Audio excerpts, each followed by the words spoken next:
Every year we talk about where Second Life is going. But this time, I wanted to slow that conversation down and actually listen. This video is about 2025, what it meant to the people who live here, build here, and shape this world. And it's also about 2026. What we're hoping for, what we're expecting, and what we're quietly wondering about as we move forward. This year, I didn't want to split this into 3 separate videos like I did last time. I wanted one conversation with different voices sitting side by side. So you'll hear from a long-time creator, a newer creator who's just made it work full-time, someone who joined this year, veterans who've been here for years, and a few Lindens as well. That mix is intentional. Different paths, different experiences, same world. All the questions revolve around 2025 and what comes next in 2026. It is a longer video than usual, and I won't pretend otherwise. But if you stick with it, I think you'll hear things that feel familiar, surprising, and maybe even reassuring. Let's start. What moment this year made you proud of where Second Life is heading? Oh, it's been a good year. A lot of little moments like that. I think some of the calls and the things where we've done really interesting work with other content creators in world have been great. Like getting the new avatars that are based on, existing new bodies in world out there, the avatar welcome pack. That was something that was really wonderful. Everybody was so happy about that, and it was so fun to see the content creators that immediately were willing to help us figure out how to get that all running, and are continuing to work with us on new additions to it and everything. So I'd say the avatar welcome pack process and working with creators on it was that's one that jumps into my mind. Which change in 2025 do you think had the biggest impact on Second Life?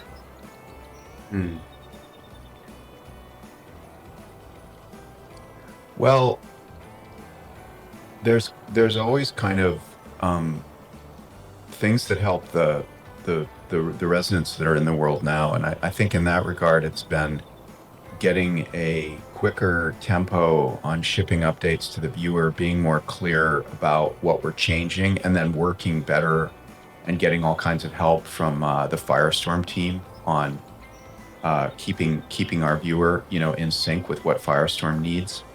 I think that's probably been the things that have been the most high impact on the existing residents side. On the newer residents side, I think some of the early projects we've been doing where we've been getting amazing videos and art and content from existing creators and then using them in ad campaigns has been really very fun to see, because we've seen a lot of good returns so far on that. It looks like we're learning how to get the message out with content creators' help about Second Life to new people. So that, so that's 2 answers. But I think they're both real. What still surprises or moves you about how people use Second Life?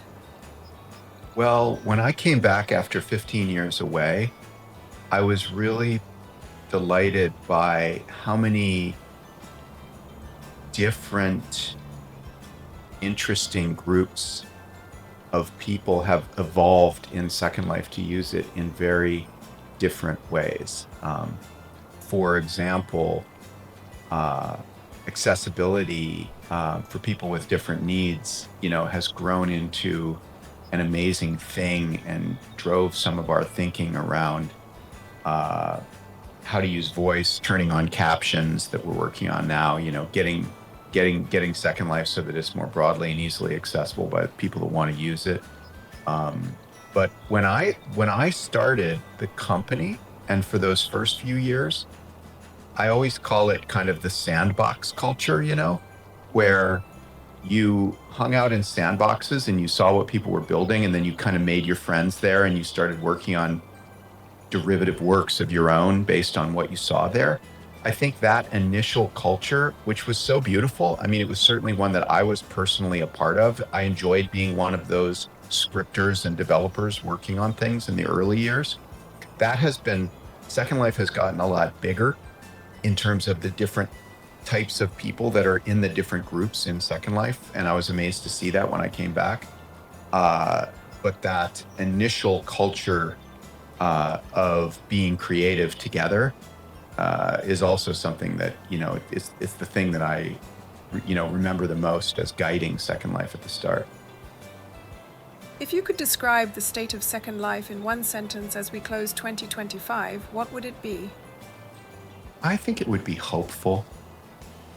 I think that there's a lot of reasons to be excited about Second Life right now. I think the company's getting better at helping and reinvesting in things that make sense. I think the use of Second Life as a positive environment and a positive experience for people around the world is all the more important and opportunistic right now. Like, I think that the world we live in, the real world that we find ourselves living in right now, really needs places like Second Life more than ever. And so I feel really good about that. I feel good about the fact that we've managed to build a great business without advertising, without hurting people the way social media has hurt people. And so I think that's really hopeful. So I think hopeful at the level of how technology can help the world. And then more narrowly, I feel very hopeful about things like the better work we've been doing in concert with content creators and the new work that we're doing around outreach and advertising. So I think that there's a lot of reasons to be hopeful. I think you kind of answered my next question. What's your personal hope for Second Life in 2026? Not just as a company, but as a world. Well, you're right. I think I did answer part of it there, but I do continue to hope, and I think it's very possible that we can expand the visibility and the utility of Second Life to more people. We worked on Project Zero this year, which is making Second Life, at least initially, available directly through the browser as a better way of people getting their first experience of it and not having to buy a graphics card or download something and install something that won't run on their computer possibly. So it's been really that I think that's an example of very dedicated work done over the last year that has the potential to make Second Life available to more people. Putting it another way, I think the people who want and need and could get a lot of value out of Second Life are not always the people that, for example, have expensive gaming PCs. I just don't think that's true. The more people I meet in Second Life, the more stories I hear, the more I walk around and talk to people, the more I'm convinced that this is a bigger phenomena, and it's just a question of how we can get knowledge of it out to more people and then make the software work better for more people. We've also explored how to make Second Life work better on VR devices. As you know, and you touched on it at the beginning with your comment about more prims, one of the challenges of Second Life is that, very appropriately, it's been designed right now for a lot of people who don't mind having lower frame rates but more graphical detail. And obviously that's always a different problem with VR, where if you have low frame rates in VR, for example, it makes people very sick. And if you have low frame rate on desktop, not such a bad thing. And for some people, it's desirable of, say, the photography work they're doing or something like that. So I think there's a little bit of a finding how to connect those two worlds, people that want to use a VR headset to have an immersive experience at a high frame rate, and people that want to build the most amazing stuff they can build, like the remarkable scene that we're sitting in right now, where you might want to trade off performance for, more textures and more graphical detail. obviously, as you know, I worked for 6 years on a VR company after Second Life called High Fidelity. And Yep.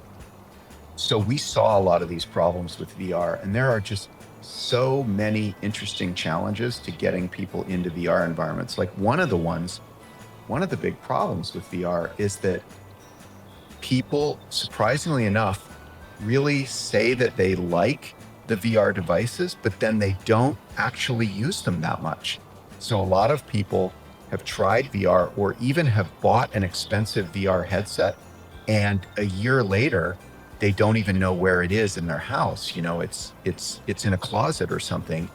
I think that there are a lot of very interesting and complicated reasons for why that happens. And we have to be thoughtful about those reasons, no matter what we do, you know, with Second Life, say in the VR space. You've seen Second Life from its birth to its rebirths. What's something you think we all forget about what made Second Life magical in the first place? Well, I'm going to say something that I think we all kind of know. I mean, most of the people I run into, but that it's entirely about other people, right? I must say, and I've said this before, that as a young, somewhat shy engineer growing up, I initially dreamed that Second Life would be a kind of a Lego playground, you know, that it would be more about the stuff people built than it was about the human interpersonal experience. But I was wrong about that.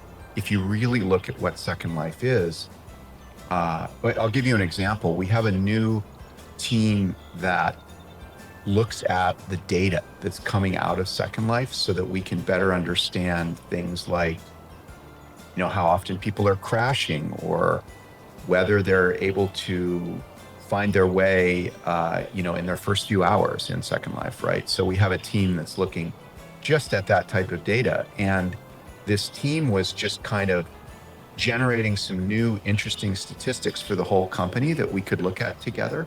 And one of them was the number of friendships made. And it's some incredible number. I don't want to quote it. I can look it up and, you know, send it to you later, Yeah. but it's just an extraordinary number. It's like hundreds of millions of friendships.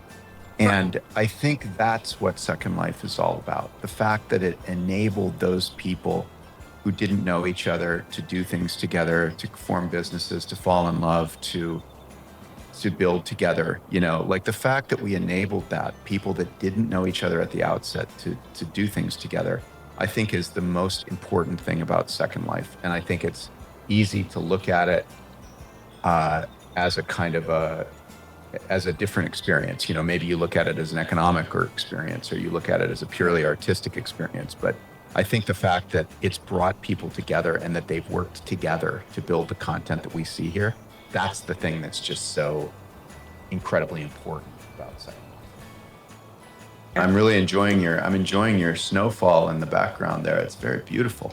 You know, I think the fact that you've hired a landscaper is a great example of exactly what I was saying earlier.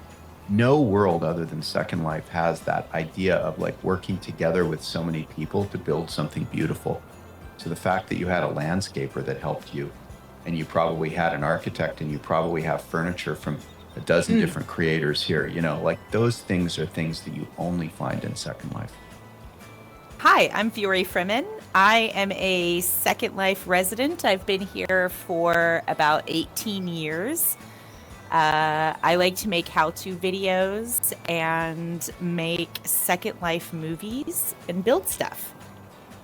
What moment from your early Second Life days still lives rent-free in your head?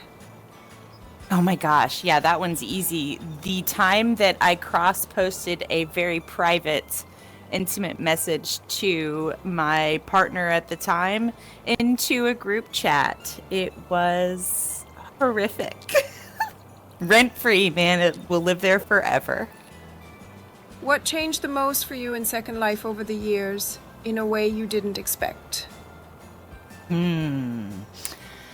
Boy, we could go so many different directions with this question. Let's go with a positive spin.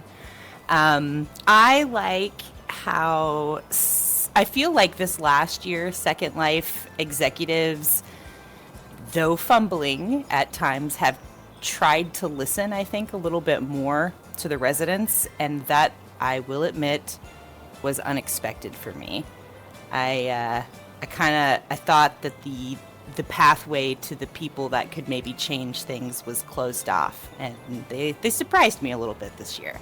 I don't know. I'll be interested to see what they do next year. They've made some decisions where I'm like, I don't know about that, but some of them I've been like, okay, I can see they're trying stuff, and I think trying stuff is good. What keeps you coming back after all this time? A huge inventory full of assets.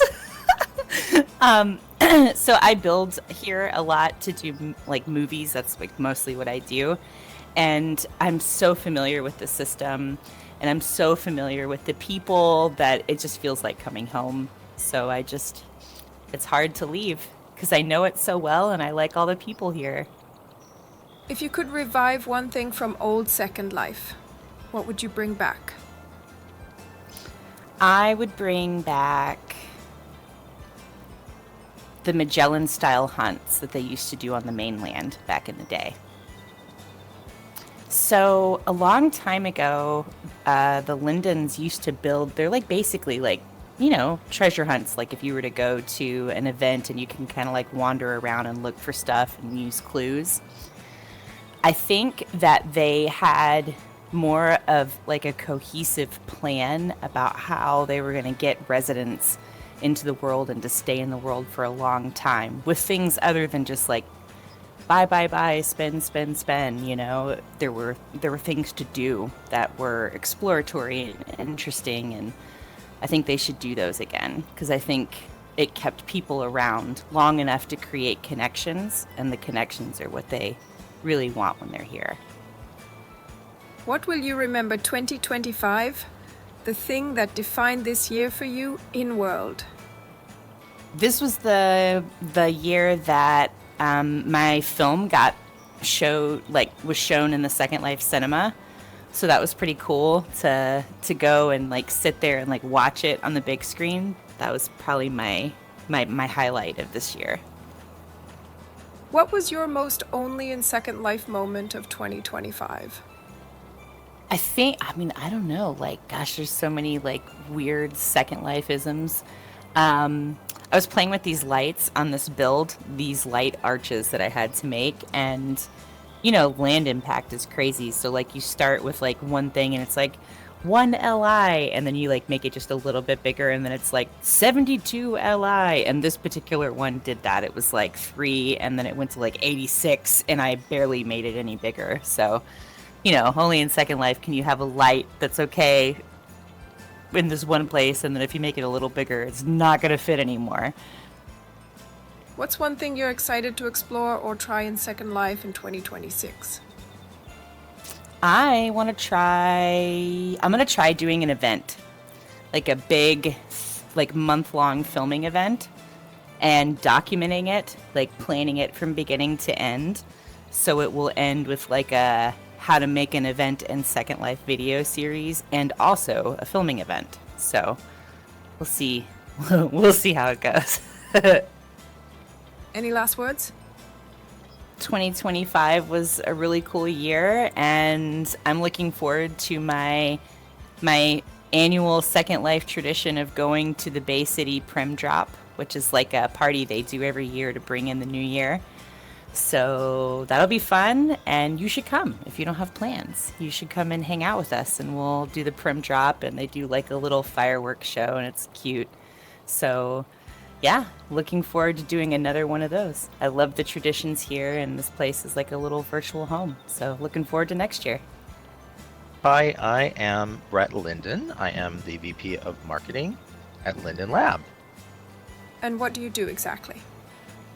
Well, it depends on the day, the week, the month. Things are a lot of things in the bucket. So since Linden Lab is definitely driven more heavily with sort of engineering and developers, the marketing side, it's actually fairly small in terms of like the headcount. Our role, myself and my colleagues typically work on things like email campaigns, paid ad campaigns, in-world community-related promotions and events, working across the various clients. So anything for mobile, sometimes there's mobile-specific things, and now Project Zero, and of course the desktop web as well. So anything that's in the sort of bucket of helping to grow and retain users is something that we help with. What moment in 2025 made you proud of the direction Second Life is heading? For me personally, I don't know if this would be representative of the company as a whole, but for me personally, it's a lot of the stuff that's going on with working more directly with the community and the creators. So for example, I'm working on a project that essentially brings together select creators to help us with the new user experience. So it's the moment where that really came together, and frankly, having been at Linden for a long time, having sort of this side-by-side, transparent way of sharing information and collaborating to make the user experiences better has actually been really fulfilling, because the people that have been involved in at Linden Lab that have been building the experiences in the past, now we're branching out and working more closely with the community in a way that I've just not seen us do. So for me, it's the moment. There was a specific moment where what we're calling the user experience working group, where I was in a meeting where it was literally some creators, and they were giving very constructive, pointed criticisms, and it was being heard. And for me, as a facilitator of those, two different teams coming together, it just felt really overdue and important, just in a way that maybe facilitates better listening and then also quicker response. I don't know if that makes sense, but for me, that really was a special moment, and it's still happening, of course, but that's something that I would love us to do more and more of. What was the biggest marketing or community shift you noticed this year, although you kind of answered that with previous question? What I'd say about that is we have a lot of work to do still. I just think there's never like an end point where it's done and everybody can pat themselves on the back. But I do feel like we've come a long way. Even with bumps in the road, we've come a long way from when I first started 18 years ago, in terms of collaboration opportunities. We have our creator partnership program. We've got our blogger, as you know, because you've been to many of them, the blogger meetups that hit a subset of the larger community, certainly not everybody. We still have our open town halls. But again, we also have these initiatives where there's like hands-on collaboration in a way that we haven't seen before. We had the Welcome Avatar Pack, for example, come together that was sourcing out and working directly with credit to the creators and bringing that together. And then I mentioned the user experience working group. That's another huge one that is taking a lot of my time right now, but it's essentially working side by side with the creators. We focused initially on mobile, which is an area still kind of in its early phases for us, but there's been a lot of progress in sort of bringing together the creator talents and skills to better improve that first experience that people have on mobile. So there's a lot of work to still be done. We don't always get it right, but I do feel like there's a deliberate and thoughtful intent to do better at hearing the community, all forms of the community, and then to act upon that, to actually do things. We can't do every single thing. That's not possible, but we certainly are making an effort to do better. So I don't know. That's what I'd say about it. It's a sensitive point for me because I do care so much about Second Life, and it's been frustrating. And I know I've read many of your posts, and so I know that that it's not unique to me that there's frustrations in sometimes the way that we have worked with the community. So I'm not presenting it as perfect and everything's flawless, but I do feel like we're making some improvements. I just think, it's an area that this year, something that I personally have focused a lot on, not just for myself, but with the company and its culture to do better. You see a lot of resident creativity up close. What stood out to you in 2025? Something that made you smile or rethink things? Oh, that's a great question. Well, it's not, my answer isn't geared towards a specific product or creation as it is maybe continuing about collaboration. My immediate thinking when I respond to that is I have witnessed personally through this user experience working group, creators that might might have with a different structure, they might have worked in a silo. Oh, okay, you want me to do this? I'll do it. Great. No, actually, it's more collaborative, and I've actually seen people share what works and what doesn't work, their frustrations and their successes, in a way that is not competitive as it is collaborative. To me, that's the magic of Second Life, is that collaboration and the community part of it. And so I'm just thinking specifically where maybe when creators were coming together, each independently developing these user experiences, and they hit a wall or a roadblock, it might be something like, hey, I can't get this to work right. And then other people will step up and say, well, here's what I did, and our team will jump in and say, okay, how can we help as well? But it's not even so much what we do. It's really the fact that the creators are helping each other. There's a lot of that I'm seeing in a way that is really wonderful, collaborative, good-hearted in terms of its intent. And so that's something, to me, that's what I have felt is the most magical moment of this year, is seeing that collaboration in a way that's not competitive but collaborative. When you think about Second Life's future, what's one area you're excited to push further in 2026? This is going to be a classic marketing answer, but for me, it's growth. We have to grow as a platform. And I think that operationally in the company, in terms of the way that Second Life or Linden Lab specifically is organized and where we put our energy and focus, growth is really, really important. Obviously, the platform needs to get better. Obviously, there's improvements that always need to be made to keep everybody happy. But we also have got to grow Second Life and bring more people in for us to be as sustainable as a business, for not only our sake as a company, but for the community and all the many, many people that rely on Second Life for personal reasons, for business reasons, whatever it may be. And we're in a really, coming from the United States here, where I am, we're in kind of a rocky time in the economy right now, and I know that times are really hard for a lot of people. So there's a lot of people that rely on Second Life, not only for personal reasons, but again, for their livelihoods in some cases. But we have to grow Second Life in a way that maybe in a way that we haven't done before. So if I look at 2026 specifically, and really I shouldn't say me, at the company as a whole, and having just got out of a meeting with our owner, Brad, talking about this very topic, growth is so key. And that means that there'll be things that we will do and try that maybe are a little more proactive and aggressive than we've done in the past. As an example, one of my colleagues in marketing is a relatively new person that's just started. His name is Fausto Linden. And he is somebody who is our senior growth marketing manager, who has an amazing background at growing retention and acquisition of new users at IMVU and Warner Games. And he has real heavy hitting industry chops. Like, he's just, shown success at all these places. So he's come aboard recently to sort of boost out our team, and I'm very excited about that. And what you're going to see and are seeing already is a return to paid advertising, which we have not done in quite some time. And more importantly than that, or equally important, is that the ads that are created are actually created by the community. And so we've worked directly with a lot of top machinima artists to put together these paid ads that are out there, and at a high volume too. We're averaging like 2 to 3 new video ads and creatives that are going out into the rotation every single week. And I've just never seen anybody hit their stride so quickly. So if I'm a community member looking, at this and what that means for Second Life, what that means is that we're trying things more quickly. We're actually putting more money behind visibility and acquisition for new users. And I think that we'll really start to see the payoff for that next year. And you can see it for yourself in the ads that have been, out there. You can see many of them on our social channels as well. But some of every creative is different, but some of them are really quite good.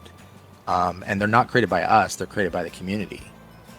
What's something you wish more residents understood about the work behind the scenes at Linden Lab?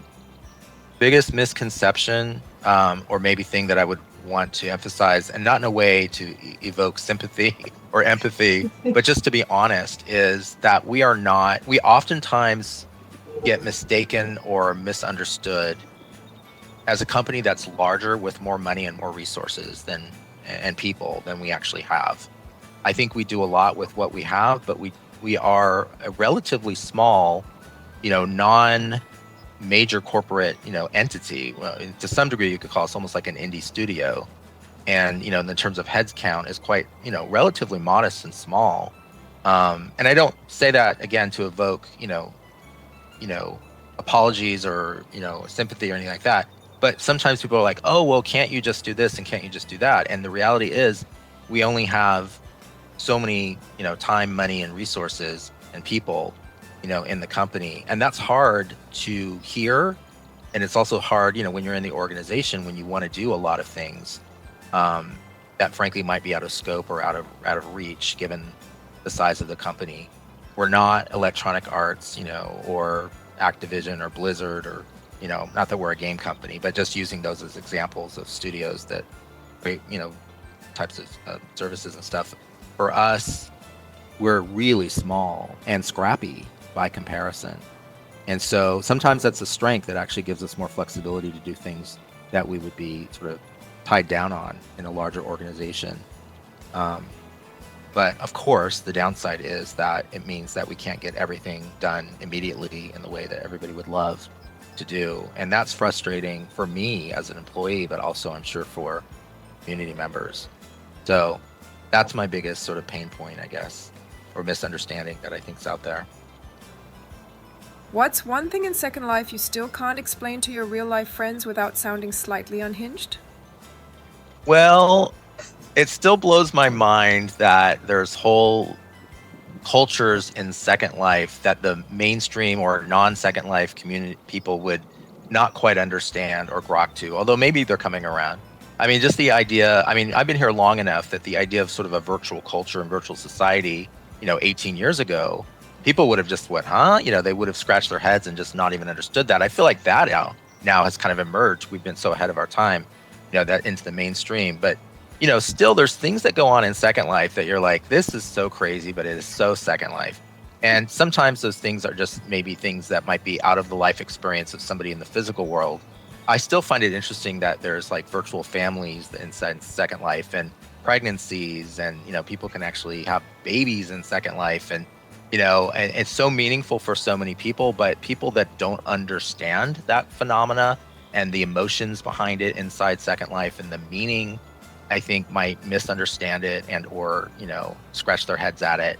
So that's kind of an example. I love the virtual pets, but again, that's not, there's virtual pets elsewhere as well. But I like the idea that you can sort of build these, this whole like family units, if you will, inside Second Life. It's kind of neat. There's so many different types and diversities here of these virtual pets and creatures and things, but some of them are very, very advanced, the mechanics and what you can do and over time evolve, the dynamics of your relationship with them. It's very interesting and fun. Any last words? What I would say is I have a lot of gratitude for what I've experienced here as a human being, just as an individual, never mind as a Linden, but just being an individual who's been a resident in Second Life, with my alts, plural, and also, of course, as a Linden. I've seen and experienced so much love and joy, kindness. I've also seen trolling and awful things too. That happens. It does happen in the real world. But I'm very, very grateful for what Second Life has brought to me personally, but also to the community. And, I never want to get numb to that. I never want to take that for granted. I've never ceased to be amazed by the creativity and how it gets manifested inside Second Life. And I feel a sense of responsibility for whatever piece of the puzzle I have in Second Life management, to be responsible and thoughtful to protecting the community and protecting the integrity of what I hope all think of as Second Life as a sort of special world, where the physical world can always not be as welcoming for many people, not always as kind. Of course, we seek that in the physical world, but it's not always there for everybody in the way that we would like it to be. And I find that Second Life can provide that for people. And that's meaningful at a deeper level than any 9-to-5 job. And so I'm very, very grateful personally for what Second Life has meant to me personally, but also to so many people. And I've met so many good people, and I've learned so much from the diverse communities that I've, interacted with, both as an alt and also as a Linden. So that's how I would end the year, is just a thank you to everybody for what they're bringing to Second Life, and what we know it to be as a positive, special place, that is hopefully kind and welcoming for all types of people. I guess that's what I would leave on. My name in Second Life is Astor Winchester. I'm over here for almost 18 years, 7 months, basically. It's quite a long time. Maybe I'm a vampire here, like so ancient already. And then I'm from Singapore, just your neighbor, not very far away. And then what I do over here? Well, basically, I love to make videos. I love to take photos. And recently I make music using Suno Music, and I upload it to Spotify. And I do decorations, and I have regions for myself, and I enjoy working on my regions. And then what else? Oh, my NPC. I'm currently working on the non-player character, where I can have them running around the house, the estate, moving around by themselves and doing the task. So basically, that's keep me busy after work in RL. What moment from your early Second Life days still lives rent-free in your head? I remember there is a Sims. I forgot what's the name of the region. It's owned by few Dutch people. They are guys. So basically, they allow us to build over there, just to do anything. So I always go there every day and learn how to build small things. So I learned how to build my house, my chair. That time is so easy just to build anything in Second Life. Yeah, so I enjoy doing that. And then I just rent free. I don't have payment info, nothing. I just roam around SL just like that. What changed the most for you in Second Life over the years, in a way you didn't expect? I think people tend to become more private, like they don't really mingle around anymore. Most of us is just like staying at our own place and doing our own thing. We are hardly going around and get together anymore. Because I used to be very active in the combat sims. It's a North sim that time. It was like 3,000 of us, and then we share about 11 regions. We meet almost every day. We fight together in the morning.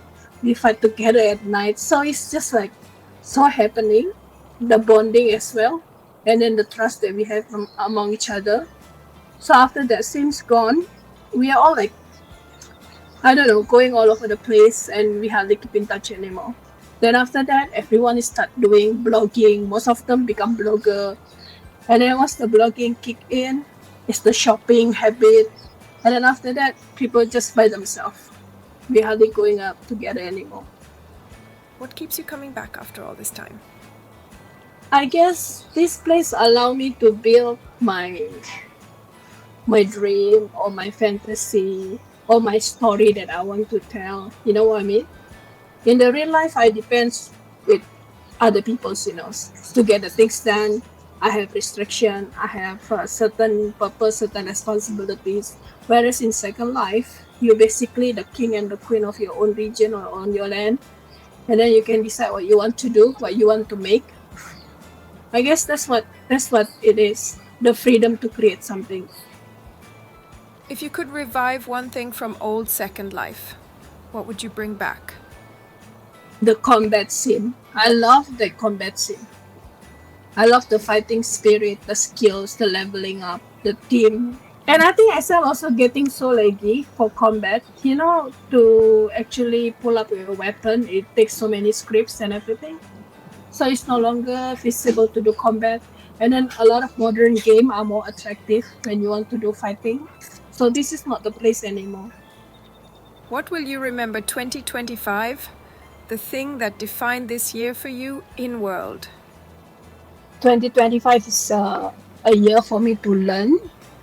I left SL for about 4 years, and I came back like 2.5 years ago or 3 years ago. And then before that, before I left for 4 years, I'm basically doing the same thing. I play single player, it's like I'm mostly alone. I do blogging, I do photography, because that's basically I'm probably introvert. I don't really like mix around with people. But this year when I come back, I said to myself, I want to be social. I want to meet people. I want to get involved with people. But then again, I said to myself, maybe it's not for me. I find disappointment again when I actually mingle around with people. Yeah. So basically, this 2025 is like a confirmation for me. It's not really for me to social life a lot in Second Life. Maybe I don't have the trait or the talent to handle that. You know what I mean? So I'm going back to the same way I play SL like 5 years ago. Single player. No pressure, no expectation. It's like just me and myself in freedom. It's not cheap. It's a luxurious entertainment. So I better make use for it purposely. I mean, in the correct way for my well-being as well. So that's why I'm very cautious when I already have this investment of time, effort, money on this game.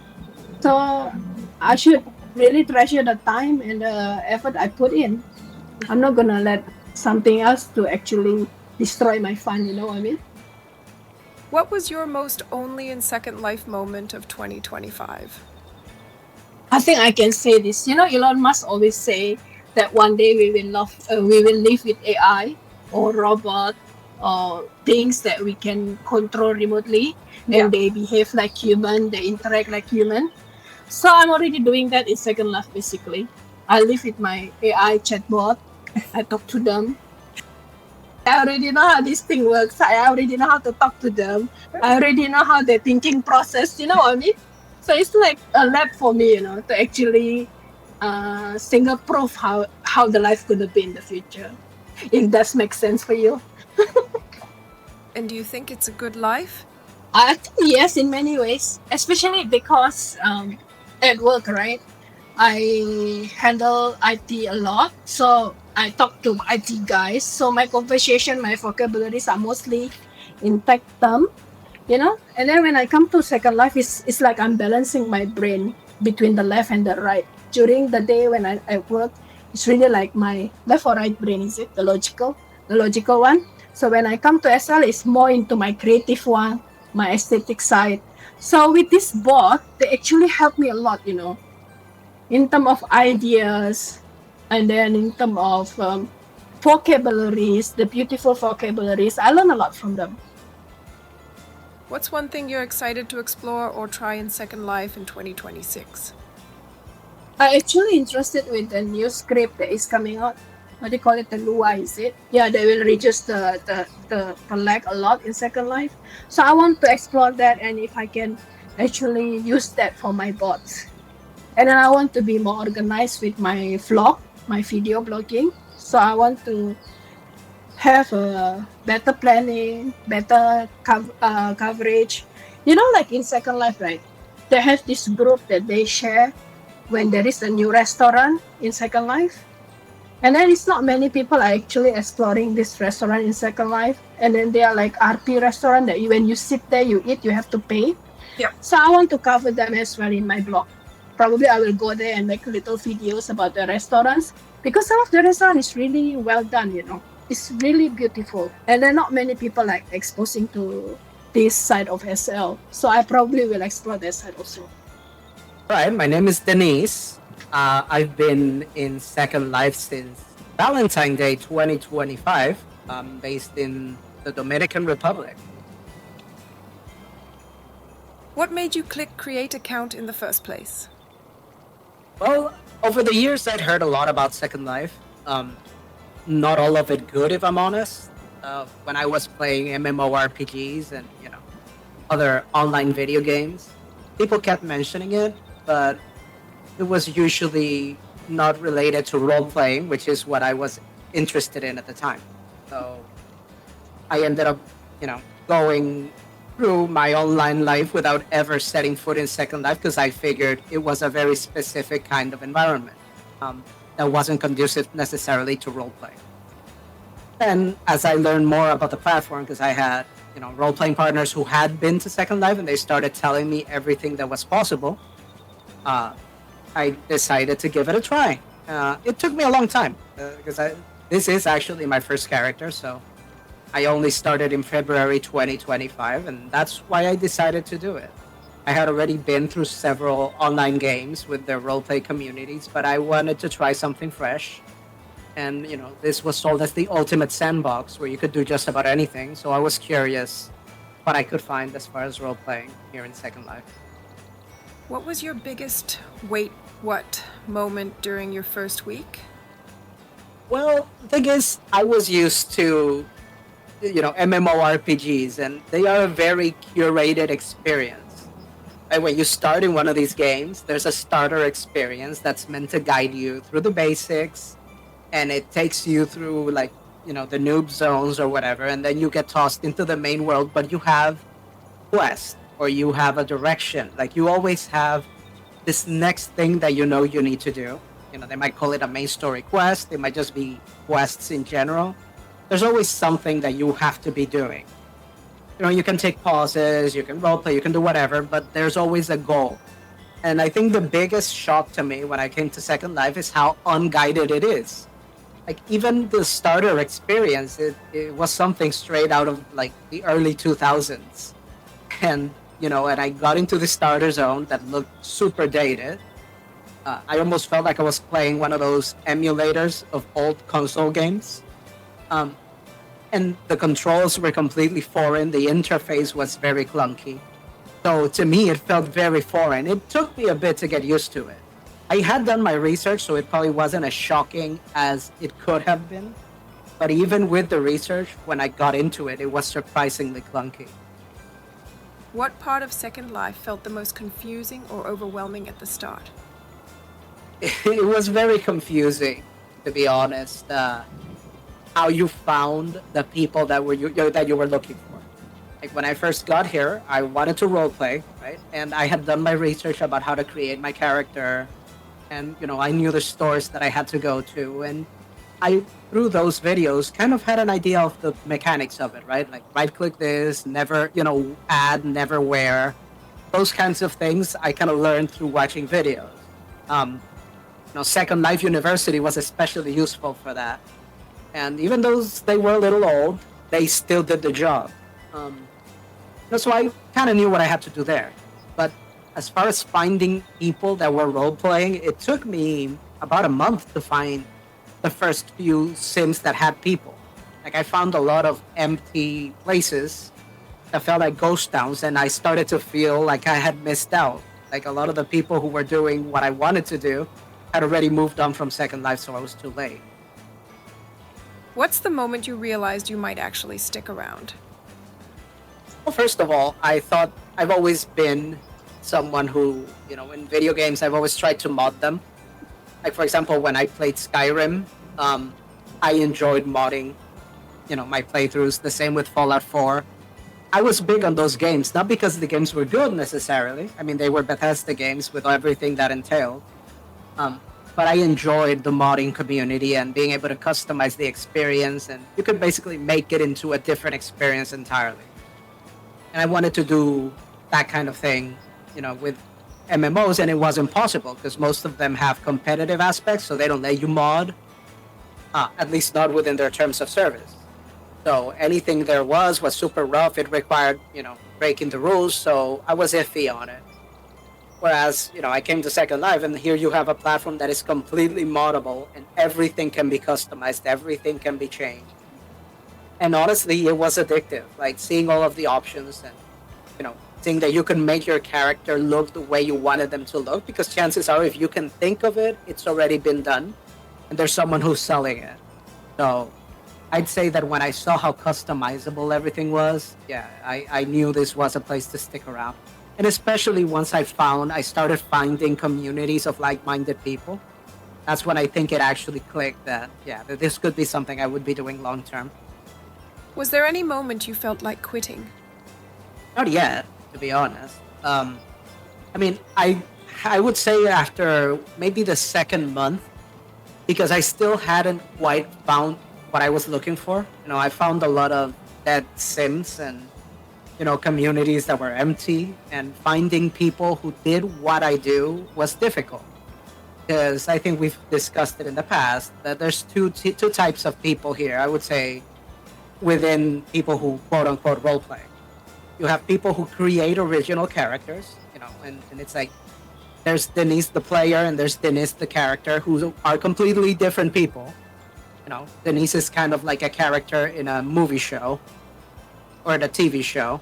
And then you have people who I say are augmentationalists, and then the character is an extension of them, or it's an idealized version of them, right? So these people, they're here and their avatars are them. You're talking to the person, not the character.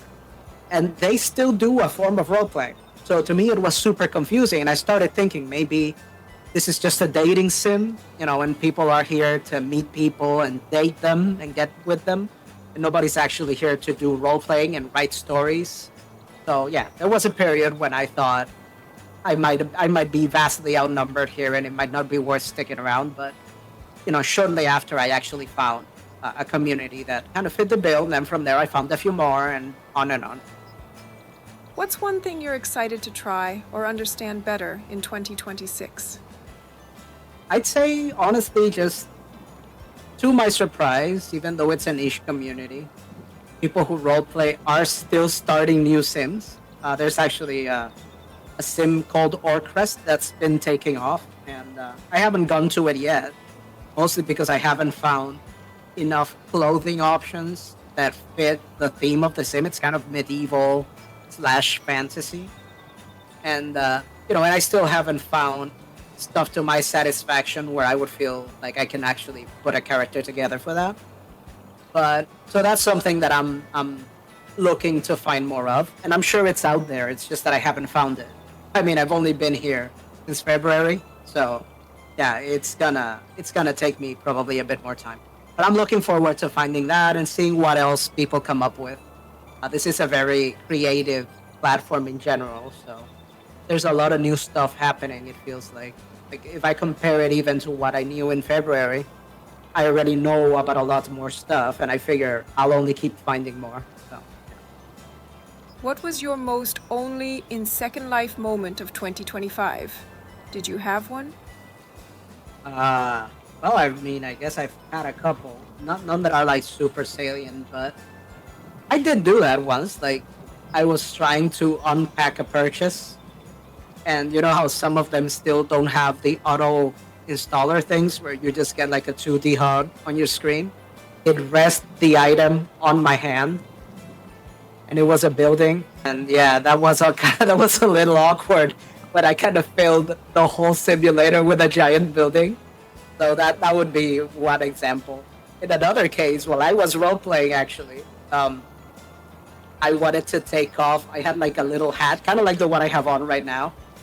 And in the middle of role play, you know, I foolishly thought that I could click the thing and detach it. I accidentally clicked my face and detached my face. So yeah, that was a weird alien moment. Yeah, that was pretty bad. Okay, hi, I'm Froukje.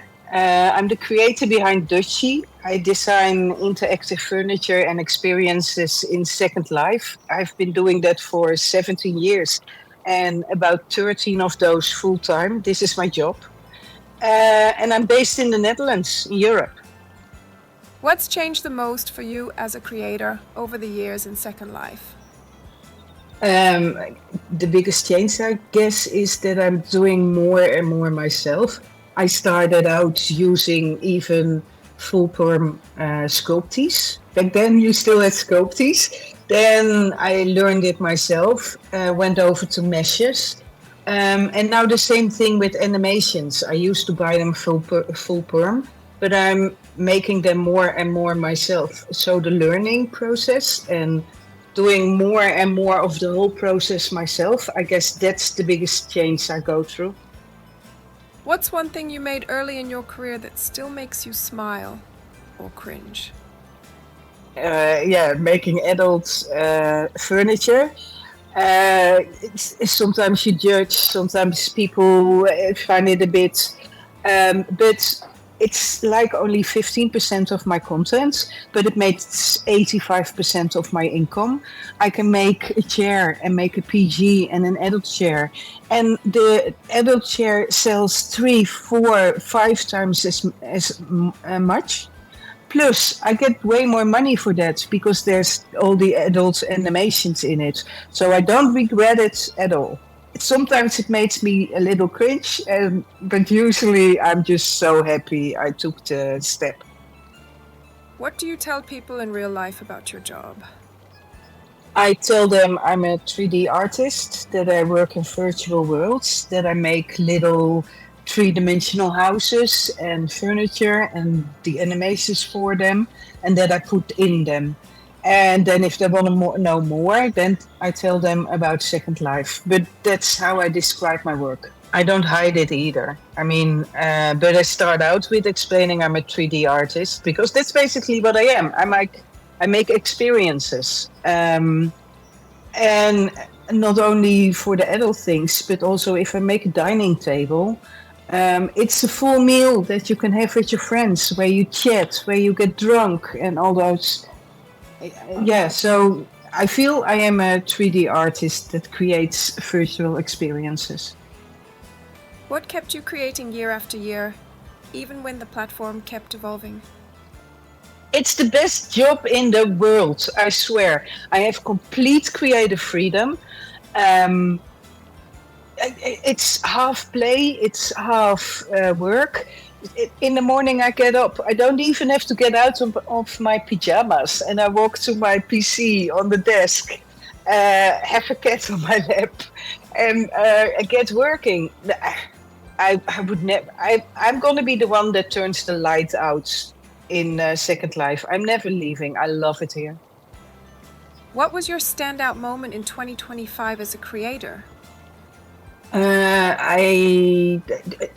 Making a lot of animations. There were a few in the.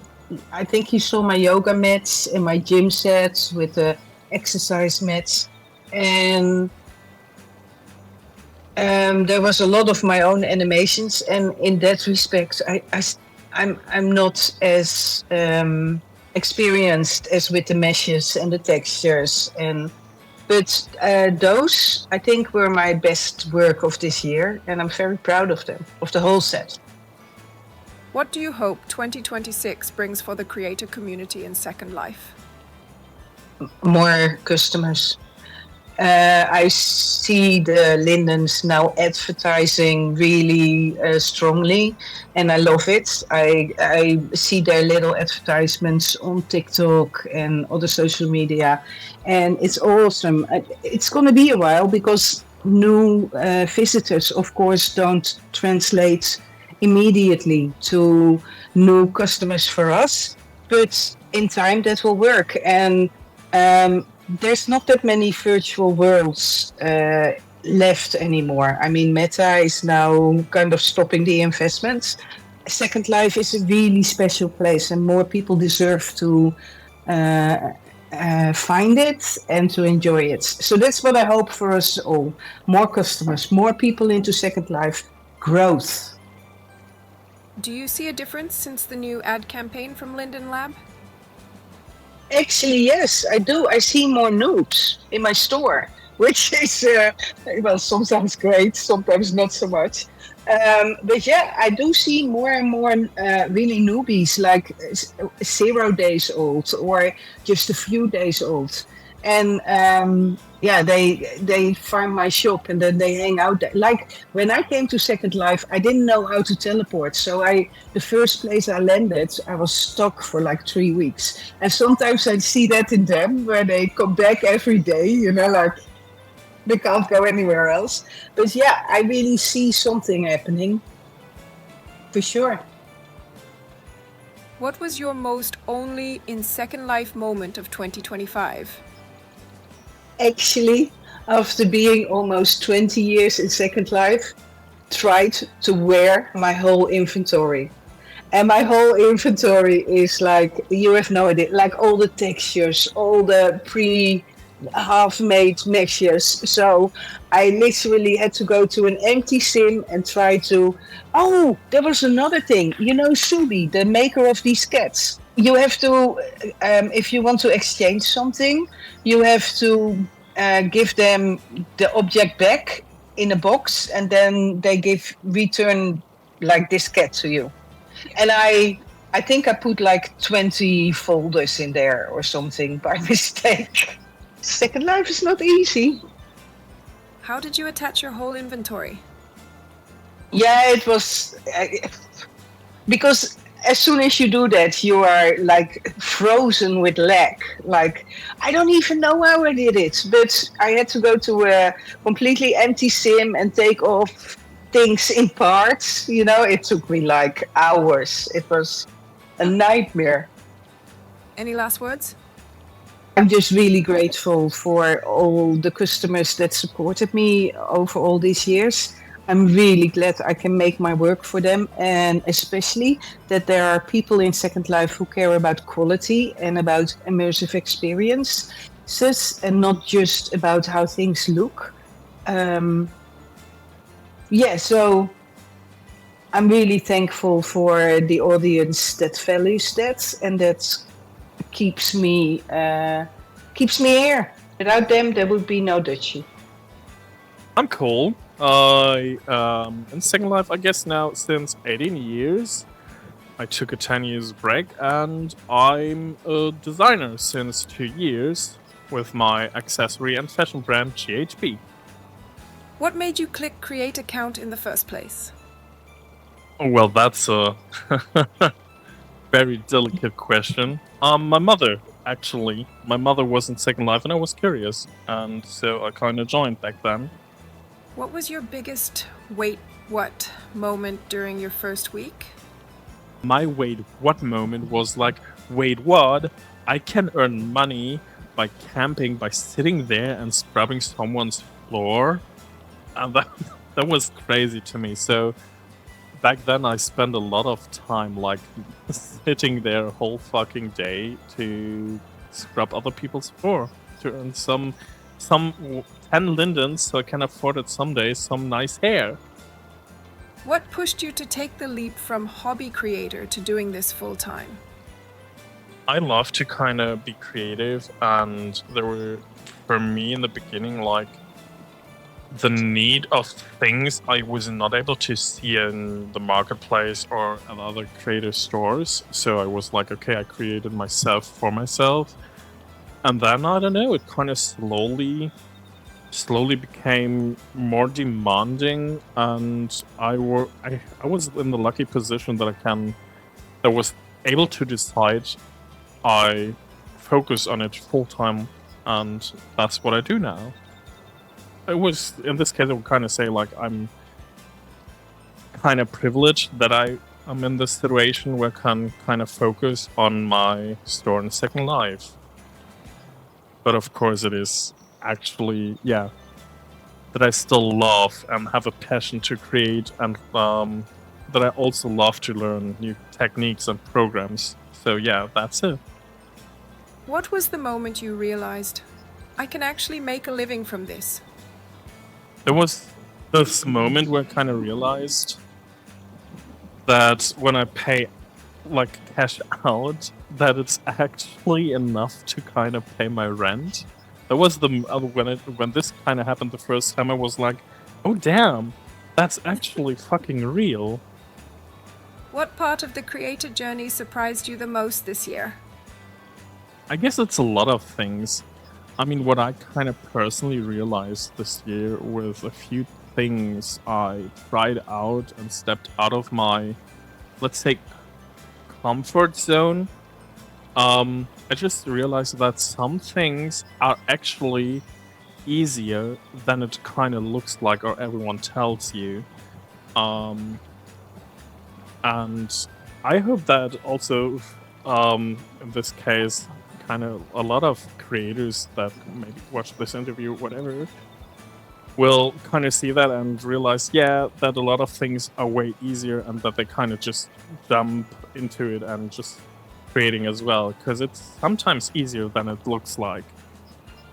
Looking back at 2025, what are you most proud of in your growth or your work? That I'm able to make a living from it. Do you remember that moment you were accepted into a big shopping event? That was when I was accepted as a guest designer for the warehouse sale. Yeah, I was super excited. I remember that, and I'm still happy that I got the chance. And for me, it was like a big milestone. Like, I kind of felt like this is actually the proof of that it's no longer just only a hobby, and that people like kind of start to see me and kind of take me serious as a designer. And yeah, actually, fun fact, I will be at the warehouse sale again this month. Hooray! What about your collaboration with the brand No Match? Oh, my collaborations with No Match. Well, I'm very proud of the collabs with No Match, and it's always so fun to work with her together. But yeah, I mean, I'm not surprised that I have fun creating with her together, because we're friends now since, I guess, almost 2 years. And all started with me being, a manager of an event back then and just trying to convince her to join. And she totally bluntly said no, she doesn't want to join, but now we're here and we're friends and we're collaborating together, which is totally awesome. Yeah. What are you hoping to build or improve in 2026 now that you've hit this milestone? I actually don't really know how to answer that. I mean, of course, I hope I will grow more and that I still be able to be creative full time, and that I'm still able to do what I'm doing and what I kind of really like to do in 2026. But also, I hope, I don't know, that, for example, my group members increase, and I don't know, but in general, I hope that I just have fun and still kind of make people happy by creating. Yeah, that's yeah. How do you manage your creativity? It was in the earlier this year when I kind of got accepted to one of the more serious weekend sales, and I was so freaking excited. I was standing in the store and I was watching people jumping into my store and buying things. And then I saw that, or I kind of thought something is kind of off, and I was like, okay, I fix it.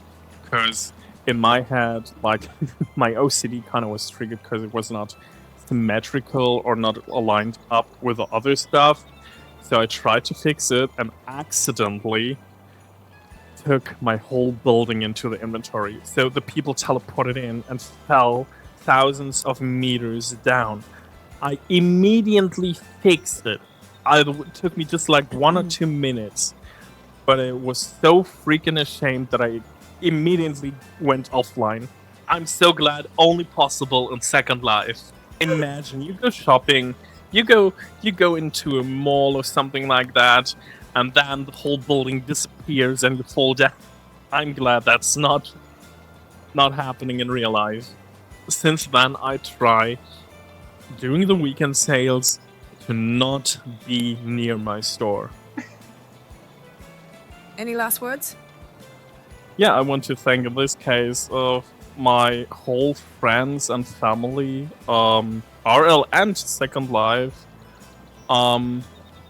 for cheering me up and supporting me during this year, and I'm beyond grateful for my customers. They're kind of super supporting as well, and of course, thank you, Linden Lab, for still keeping this ship running. I mean, it's 18 years for me, even though it was 10 years not around, but damn, I still love it here, and I hope this ship will sail for a long, long time. So my name is Kimmy. I am from the UK. I've been in Second Life for over 17 years. 17 years and 3 months to be exact. I came here looking for basically an online version of The Sims, and after venturing into a different virtual world, I won't mention the name, got persuaded to come and start SL, and yeah, haven't looked back since. I own a sim in here called Lakeside. I've had it for about 11, 12 years, so a long time. I also own a skating rink for roller discos. Yeah, that's me. What moment from your early Second Life days still lives rent-free in your head? I was just talking about this earlier. We were saying about the avatars back when we first started, how very basic they were and not very attractive, and everything was very square. But I was saying that even back then, like, how bad we looked, everybody just seemed to have like a more positive sort of attitude on here. They were sort of more here for fun and hanging out and more social back then. But yeah, definitely the old styled avatars. What changed the most for you in Second Life over the years, in a way you didn't expect? I would say the friendships that I've built in here. I've got friends that I've known for, well, one of them for about 15 years. Another one for about 14 years. I wasn't expecting to come in here and make like these lifelong bonds with people, sort of simply over the internet. But yeah, that's definitely something I wasn't expecting to happen, and incredibly grateful. They're amazing friends. Have you met any of them in real life? My friends, no. I have met people from SL in real life. I actually met one of my ex-partners, and we were together in real life for just over a year. Yeah, very, very different in real life compared to SL, but yeah, never mind. Live and learn. But no, I do plan to meet one of my old-time friends next year. He's from Germany, and I'm over there on holiday, so we are planning on meeting up. And yeah, be fun to finally meet. What keeps you coming back after all this time? Don't say Clowny. I'll try not to say his name. Yeah, that is one of the reasons at the moment. But yeah, it's, again, I think for those friends that like I've known for a long time, I think it's just a good way to sort of pass the time. It's more fun. I find this more fun than, say, picking up a video game and playing it in an evening, or sitting and watching a film, because it's just so varied in here, you know, if you want it to be. I enjoy like watching live music in here, shopping. I mean, there's just so much to do. And I think, yeah, and something new is popping up all the time. New Sims, new places to go and explore, and that just sort of keeps me coming in, really. If you could revive one thing from old Second Life, what would you bring back? The amount of venues, like clubs and things, there are just so many in here now. When I first started, there was just a handful, and everybody sort of went to these places. They're always busy. People always talked in local. They were more interested in making friendships, making bonds. And unfortunately, there's just a lot of places in here now where nobody talks in local. Nobody really talks. They're just checking out people's profiles or typing away in IM. It's just become a bit less of a social platform, especially these sort of public hangout places. So yeah, I would love to bring that back. Also, just, I feel like Second Life has become quite vain over the years. Like, it's all about status and judging people on how they look and things like that, where there was none of that back then. Everybody looked rubbish, so we're all on the same level. Yeah, I'm just a lot more sociable back then. What will you remember 2025? The thing that defined this year for you in world? Yeah, we've done a sort of lot of group things. We've been playing a lot of games. Probably haven't done that so much previously, not as much as we have done. Like, we'd meet up a couple of times a year, whereas we've done it quite a few times this year, which has been nice. All getting together. We've played games sort of outside of SL, but have all been like chatting in world. Yeah, and I know I should have mentioned him, but yeah, I've got to mention Clown. It's been a fun year. Sort of getting to know him and spending time with him. So, What's one thing you're excited to explore or try in Second Life in 2026? I have absolutely no idea, Chris. Yeah, no. I mean, I don't know of anything new that's sort of happening or coming out. Or I'm very much like, I always find out last minute. I don't read too much about or follow too much about SL outside of SL. Like, I'm very much, as soon as I log off, that's it for me. Like, I'm in real life. Kimmy, you've been struggling for the last few months, wanting to change your look. Yeah, that's very true. Yeah, I've had this head and this skin for a fair few years now, and every now and again I get bored and wanted to change up my look a little bit, and went and purchased a couple of heads and a fair few shapes in the Black Friday sale, and about 1 million skins, and still haven't found anything that I like. But like, I think you get used to a look. You get used to how your avatar looks, and it's really difficult to move away from that. So yeah, it's just trial and error, mix and matching shapes and skins and tweaking a shape until I finally will find something that I'm happy with. I mean, it took me a long time to go from Catois to the Luca. Also with the body, I mean, I was very much a fan of Maitreya, and it took me a long time to change to Legacy. It's only because my friend's a CSR for Legacy, and she was like, come on, just try it. And I was like, no, I don't like it. It doesn't suit me. And it just took a lot of, tweaking the shape and putting on deformers, and then finally going, okay, I'm happy with this. But it's a long process.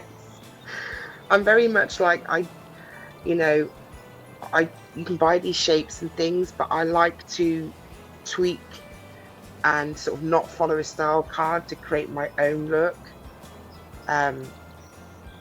So yeah, I mean, it's very easy if you've got the shape and you've got the style card that tells you what skin and everything else to wear, and this is the final look you're going to have. And when you're sort of doing it yourself and you're trying all these different skins and these different heads, it's a lot more difficult to sort of achieve that final look that you're happy with. Any last words? Yeah, I mean, for anybody who is thinking about joining Second Life, honestly, I've been here 17 years. I've met some amazing people. I've got some really great friends from being here. It can be as hectic or as quiet as you want it to be. For those people that, have a creative outlet, the options are like endless, of what you can do in here. Yeah, it's a great fun place to be. Yeah, and I'm like I said, I'm incredibly grateful to have this and to have met the people that I have. Hi, I am Grumpity Linden. I am SVP of Product and Engineering here at Linden Lab. I've been around the block a few times. I actually started as a contractor in 2009, working on the much loved by the community Viewer 2 project. Fortunately, I had nothing to do with the coming to be of the Viewer 2 project. We were just brought in to get the work done. So you can't blame me for it. But I loved it so much, I just kept sticking around, and here I am 16 years later. Crazy stuff. What's behind the avatar? That is a question that could be interpreted in multiple ways. Behind the avatar, I really, really love the stick figure avatar. I think it both allows people to project whatever it is they want onto who they think I am, and then I get to see what that is. Also, it's super fun to dress her up. It started out just as a straight up avatar that was a stick figure, and then it became kind of a furry. And I love trying to get outfits for her. Also, I think it is kind of symbolic of Second Life, where like you start with a blank slate, right? And then you evolve the concept of self and avatar in a bunch of ways. And I don't know, also keeps me from committing to a single humanoid look. What moment in 2025 made you feel most connected to the Second Life community? Wow, I should have asked for these questions up front so I could think about them. 2025 has been a really eventful year. And there's different ways that I felt connected to the community, some positive, some negative.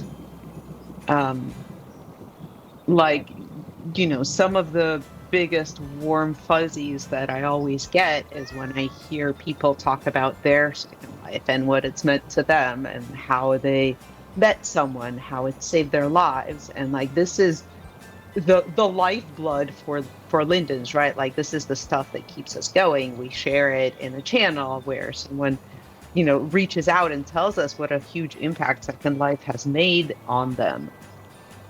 I also feel very connected to the Second Life community when they're not happy with us, in very different ways, obviously, because I feel beholden to the community in a lot of ways.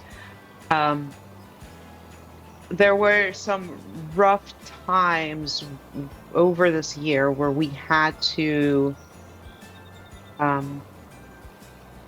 come out and connect and reconnect with our community, and sometimes kind of find new ways to engage. So I don't know, it's a really tough one, Chris.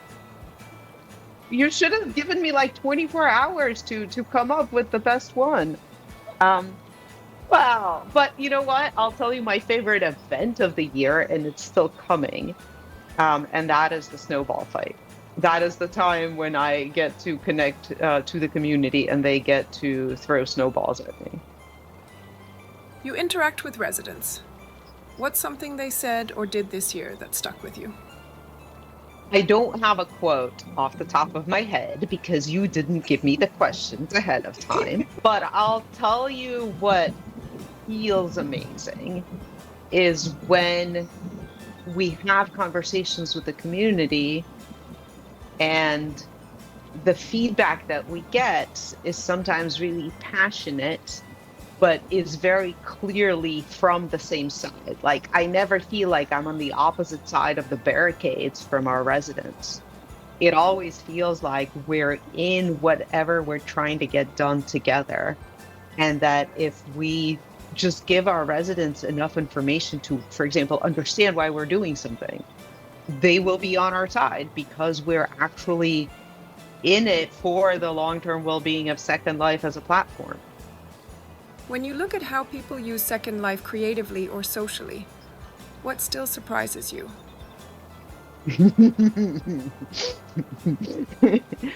I'm surprised, I still learn new things about how people use Second Life 16 years later. I am often surprised in a good way. Like sometimes you grow a little bit crass about Second Life and you're like, oh, people will always find a way to use whatever, new feature you're working on for naughty time. And that's okay because that's part of life and certainly part of Second Life. And then you discover that like what they actually really want to use it for, like this is not from 2025. This is from way back in the day when we were extending the skeleton with Bento, and we all thought, the tail-like appendage is going to be used for things that turned out to be tails. Like we for sure thought that was not going to be the dominant use for that skeleton bone. But in fact, people really wanted tails. I've got a tail. And people really wanted wings, and they really wanted articulated fingers and facial expressions, because ultimately all of these things serve to better express emotions and feelings and the beauty of motion overall. And so just when I feel a little bit run down and crass, I will see a way that people use Second Life that kind of lifts me up. And the creativity of like the uses we see every time we're putting in new features. Like we're working on Lua scripting, and it's super fun to see people like kid bashing with it and really getting into it. We work on mobile a lot, and that we're working with creators on some new user experiences on mobile, and there have been ways that have gone around all of the limitations of the mobile app today in order to still provide an immersive experience that our creators came up with. And that's super fun to see. There's a lot of ways that people build community that is also very impressive. And I love to see the way that communities engage. They're very different communities too, right? Like we have people who do, dystopian role play, and people who do education for new users, and we have virtual ability, and yet at its core, like if you look at the mechanisms of how people are building communities in all of these, they're actually very similar, and that's super cool. What's one thing you're excited to see grow or improve in 2026? Second Life. I'm not actually being facetious. I am. We've been doing a lot to kind of put in place different ways for Second Life to grow, and we're starting to see these changes. We're starting to see ways that we can bring in new users, and we're starting paid marketing tests, and we're bringing new people in, and we're bringing them in through Project Zero, and we're bringing them in through mobile, and we're bringing them in through desktop, of course, as well. And we're focused very much on growing Second Life and, of course, improving Second Life. So, yeah, maybe a little bit facetious, but not really. I truly am excited to see all of this groundwork that we've been doing come to fruition. I'm excited to see the Slew Out project going to production. It just went to beta, and so I think modernizing Second Life scripting is going to be huge, because I have no idea what you all are going to do with it, but I'm sure it's going to be amazing. and we're getting really close to a full production release, and I'm excited to see what'll happen. I am excited to see. I think that's a pretty big change. We're doing some work on the back end to optimize region performance, and I'm excited to see the numbers from that. There's finally WebRTC voice that's landing, and for those who are paying close attention, they know that it's also going to include moderation tools and transcription. And I think that's going to be a huge boon to communities. I am super excited to see voice usage grow across the grid. You and I are using voice, but a lot of people in Second Life are not. I think part of the reason is because we haven't given them tools to moderate it. Well, that's coming out soon. And I think that will give a new aspect to the social interaction that doesn't exist before. And the transcription and translation aspects will help keep voice use equitable for everyone, so that we can accommodate people of all abilities. If you could describe the Second Life community this year in one sentence, what would it be? The Second Life community is vibrant, curious, engaged, and growing. It's very difficult to summarize because I think of something that we were talking about earlier, right? Yeah. The communities are very different, but I think the underlying mechanisms that keep them healthy and vibrant are very much the same. They're built on connection and goodwill. They're built on kind of the desire for a common good, and the willingness to contribute from everyone in the community. And so they're very collaborative. But man, that makes for a bad soundbite. It's a run-on sentence. What was your most only in Second Life moment of 2025? I lost my dog in a tree. I was really distraught. It's stuck in a tree at my Linden home, and I don't know how to get it out. I mean, I kind of do. I'm a Linden. I do. But, like, I also kind of feel like an idiot. It's inside the tree. What do you mean you can't remove your dog from the tree? Well, I mean, I could, but like, it feels like there should be an easier way to do it. Stuck inside the tree. Don't tell my real-life dog that this could happen. Any last words? There's nothing wrong with being weirdos. I mean, I don't know of that many online things you could do that are as good for you and your mind and your soul as getting a Second Life and stretching your creativity here and finding your community here. And sometimes finding you're weird.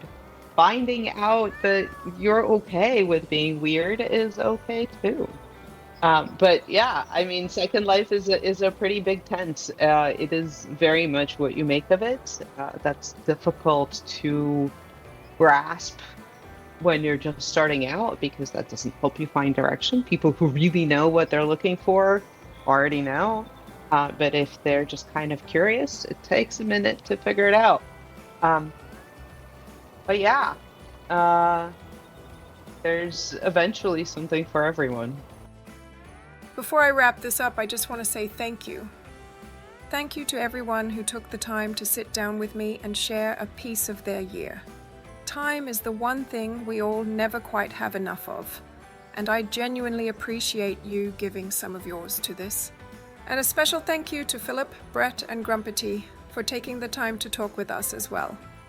It really means a lot that you were willing to be part of this and help close out 2025 through conversation. Just people talking about a world we all care about. Before you go, I'd love to hear from you too. What stood out for you in Second Life in 2025? And what are you hoping or looking forward to in 2026? That's how I'm closing 2025. Different voices, one world. Let's see what the next chapter brings.